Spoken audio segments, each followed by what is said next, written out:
So imagine that there's an emergency. Dragon. There's a dragon. Someone comes and says, there's a dragon. I'm the guy to deal with it. That's what the environmentalists say, the radical types who push limits to growth. Then I look at them and I think, okay, is that dragon real or not? That's one question. Well, I ask that question of myself every time when I spend time alone. Is the apocalypse looming on the environmental front? Yes or no? I'll just leave that aside for the time being. I think you can make a case both ways for a bunch of different reasons. And it's not a trivial concern. And we've overfished the oceans terribly. And there are environmental issues that are looming large. Whether climate change is the cardinal one or not is a whole different question, but we won't get into that. That's not the issue. You're clamoring about a dragon. Okay. Why should I listen to you? Well, let's see how you're reacting to the dragon. First of all, you're scared stiff and in a state of panic. That might indicate you're not the man for the job. Second, you're willing to use compulsion to harness other people to fight the dragon for you. So now not only are you terrified, you're a terrified tyrant. So then I would say, well, then you're not the Moses that we need to lead us out of this particular exodus. And maybe that's a neurological explanation. It's like, if you're so afraid of what you're facing, that you're terrified into paralysis and nihilism, and that you're willing to use tyrannical compulsion to get your way, you are not the right leader for the time. So then I like someone like Bjorn Lomborg or Matt Ridley or Marion Tupy. And they say, well, look, we've got our environmental problems. And maybe you could make a case that there's a Malthusian element in some situations. But fundamentally, the track record of the human race is that we learn very fast and faster all the time to do more with less. And we've got this. And I think, yes, to that idea.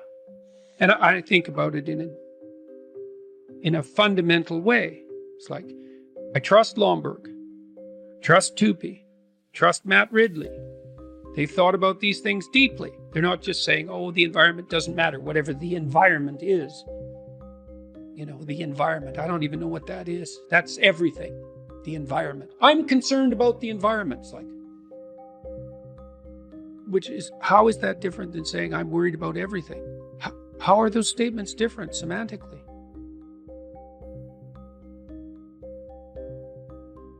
How do women select their mates? Now, unlike female chimps, female humans are choosy maters. Female chimps will mate with any chimp. They go into heat, they'll mate with any chimp. The dominant males are more likely to mate with them, but that's because they chase away the subordinates. It's not because the females exercise choice. Human females exercise choice. And that's one of the things that differentiated us from chimpanzees. But how do they do it? Well, they look at the male dominance hierarchy. And that's where the men are competing. Now, you could say they're competing for power, but that's a pretty corrupt way of looking at it. Like, they're competing for, let's say, influence. They're competing for leadership. And so, in some sense, the people at the top of the hierarchy, if their men are elected by the other men. Now, I know there's brutes and there's predators and all of that, but I'm talking on average across time. It's like the men organize themselves, and there are influential men that rise to the top, and the women take them. Now, you think about that.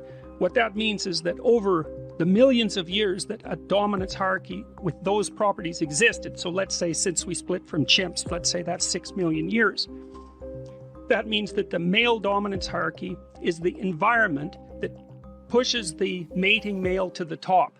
So that means the male that's most likely to take precedence in the male dominance hierarchy is the one most likely to leave a genetic contribution. So that means that the male dominance hierarchy is a selection mechanism mediated by the female. So what that means is that as we've moved forward through 6 million years of time, men have become more and more well adapted, not only to the presence of the male dominance hierarchy, but to the ability to move up it. And that's the central spirit, you could say, in some sense. That's the central spirit of the individual. The individual is the thing that can move up dominance hierarchies. It's the thing that's at the top. It's the eye at the top of the pyramid. And it's been selected for. And then what's happened is that we've watched, so we get better and better and better for biological reasons, culturally mediated, at figuring out how to climb across a set of dominance hierarchies so we can leave a genetic contribution. That's what's happened to human beings. Now imagine that that's happened for 6 million years. So now imagine that we started to watch that, because we're curious creatures. We're always trying to figure out who we are. And then as we watched that, we started to tell stories about what the people who could climb the hierarchies were like. Those were heroes. That's where hero mythology came from. And the biggest hero is the person who'll go out and kill the snake. Well, unsurprisingly, because that was a big hero, man. And maybe when we were living in trees, that was a hero. So the big hero is the person who goes out, slays the dragon, gets the gold, brings it back to the community and distributes it. He's also the person most likely to go up the dominance hierarchy. He's the person most likely to find the virgin, right? Because it's a virgin that you free from the dragon and you get to claim her, right? And so the dominance hierarchy is a mechanism that selects heroes and then breeds them. And so then we watch that for 6 million years. We start to understand what it means to be the hero. We start to tell stories about that. And so then not only are we genetically aiming at that with the dominance hierarchy as a selection mechanism mediated by female choice, but our stories are trying to push us in that direction. And so then we say, well, look, that person's admirable. Tell a story about him. And we say, this person is admirable. Tell a story about him. And this person is admirable. And at the same time, we talk about the people who aren't admirable. And then we start having admirable and non-admirable as categories. And out of that, you get something like good and evil. And then you can start to imagine the perfect person. That would be not only so, it would be you take 10 admirable people and you pull out someone who's meta-admirable. And that's a hero. That becomes a religious figure across time. That becomes a savior or messiah across time as we conceptualize what the ideal person is. And in the West, here's how we figured it out. We said the ideal person, the ideal man, is the person who tells the truth. And what that means is that's the best way of climbing up any possible dominance hierarchy in the way that's most stable and most lasting. That's the conclusion of Western culture. As far as I can tell, if you want to maximize your chances for both success and let's say well-being, is you want to find a strata of occupation in which you would have an intelligence that would put you in the upper quartile. That's perfect. Then you're a big fish in a small pond. And you don't want to be the stupidest guy in the room. It's a bloody rough place to be. And you probably don't want to be the smartest guy in the room either, because what that probably means is you should be in a different room, right? You should look at a place where if you're right at the top, you've mastered it. It's time to go somewhere where you're a little lower so that you've got something to climb up for. And if you're not hyper conscientious, for example, you're probably not going to want a job that you have to work 70 hours a week at, because you're just not wired up that way. You'd rather have some leisure, and more power to you. If that's how you're wired up, there's nothing wrong with having some leisure.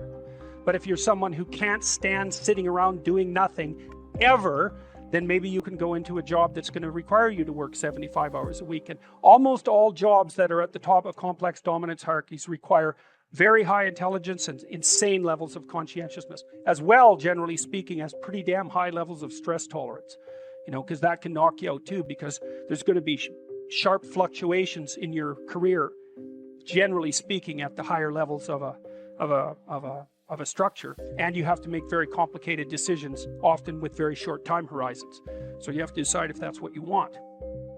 If you want to be the best at what you're doing, bar none, then having an IQ of above 145 is a necessity, and maybe you're pushing 160 in some situations, and maybe that's making you one person in 10,000 or even one person in 100,000.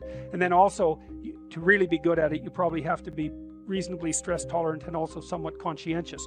So people, when you think, well, why is it that smart people are at the top of dominance hierarchies? And the answer to that in part is because they get there first, right? I mean, everything's a race, roughly speaking, and the faster you are, the more likely you are to be at the forefront of the pack. And intelligence in large part is speed. That's not all of it is.